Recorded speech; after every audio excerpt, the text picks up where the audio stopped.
muraho ngo tube turiganirira nimba ufise akanya. Uri kumwe na Gusenga Derike. Reka ntangure ndakwibariza. Mw'ishamba ni kihe gikoko kinini kiruta ibindi? Nivyo ni inzovu. None kandi mw'ishamba ni kihe gikoko kirekire kiruta ibindi vyose? Wavyiyumviriye neza, kandi nivyo ni umusumbarembo. None mw'ishamba igikoko kirusha ubwenge ibindi vyose ni ikihe? Twese twakuze tubwirwa ko urukwavu ruciye ubwenge, ariko burya imfyisi niyo ya mbere. Ndacakubaza nturambirwe. Mw'ishamba ni kihe gikoko ciruka cane kurusha ibindi? Nimba utarunabizi, burya ingwe niyo ya mbere, irabisiga vyose ikavyenurira. Muri izo ngabirano zose nziza mwumvise hejuru, hari aho wigeze wumva intare? Ariko ntusiba kuvuga ko intare ariyo mwami w'ishamba, kandi itagira ikintu na kimwe muri ivyo navuze hejuru. N'abaririmbyi bacu benshi biyita intare. Umuntu wese ashatse kwerekana ko ari igihangange yigereranya nayo. Si bibi, sindabigaye, ahubwo ni vyiza kandi ndanabishigikiye. Ariko umuntu yokwibaza ati, kubera iki ibi vyose?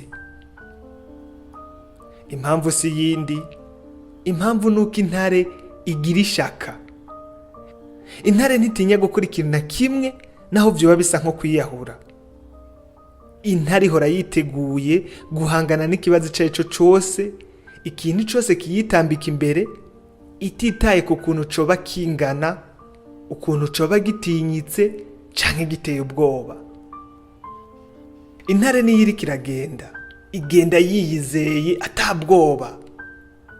Intare ntiyigera ihabuka, kandi intare nta kintu na kimwe itinya kugerageza. Intare yizera ko ata kintu na kimwe coyitangira ngo kibuze gukora ico ishaka. Intare iriheba ikiyahurira ku kintu. Intare ibonye ibindi bikoko ibibona nk'ivyo kurya vyayo.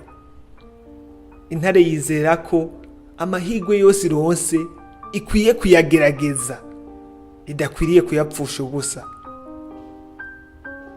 Yifisemwo ikintu co kuba umutware, umuyobozi, umutegetsi, umuntu wo kurabirako akarorero. Niyo mpamvu abakinyi, abaririmbyi, abantu bose bafatwa nk'abakomeye biyita intare. None wowe turi kumwe hano iwacu ku Muhana TV, ni igiki ubona wowe kwigira ku ntare muri ivyo vyose nakubwiye aho hejuru? Icambere nuko womenya ko udakwiriye kubuzi kwiruka cane, kuburi incabwenge iruta izindi, kubusa neza canke wambara neza kurusha abandi, kubuka yangana uboneka cane. Ntukwiriye muri make kubanza kwemerwa n'abandi kugira ugere ku ndoto zawe, kandi ube n'umuntu akomeye mu buzima bwawe. Ico ukeneye gusa ni ishaka. Ico ukeneye ni ukudatinya kugira ico ugerageza naho vyoba bisa nko kwiyahura. Ico ukeneye ni uko gushaka, ukumva ukeneye kugira ivyo ukora. Ico ukeneye ni ukwizera, ukizigira ko bishoboka. Ico ukeneye ni ukwiyizera wewe nyene, ukizera ko nawe wobishobora. Iki nico gihe ngo nawe wigire nk'intare. Naho itagira ingabirano n'imwe muzibonekera amaso y'abantu, hari izo yiremeye bituma iba umwami w'ishamba, umwami w'ibindi bikoko. Nawe rero ntiwigaye nimba utabona ingabirano n'imwe woba ufise. Gira izo wishiriraho, ubigwanire, nawe uzosanga wabaye uwundi muntu akomeye nawe utoba umwami. ndagushimira kuba wabanye nanje. Aha ni wacu ku Muhana TV. Wariko uraganira na jewe Gusenga Derike. Kora subscribe canke s'abone kugira wifatanye natwe nimba utarabikora.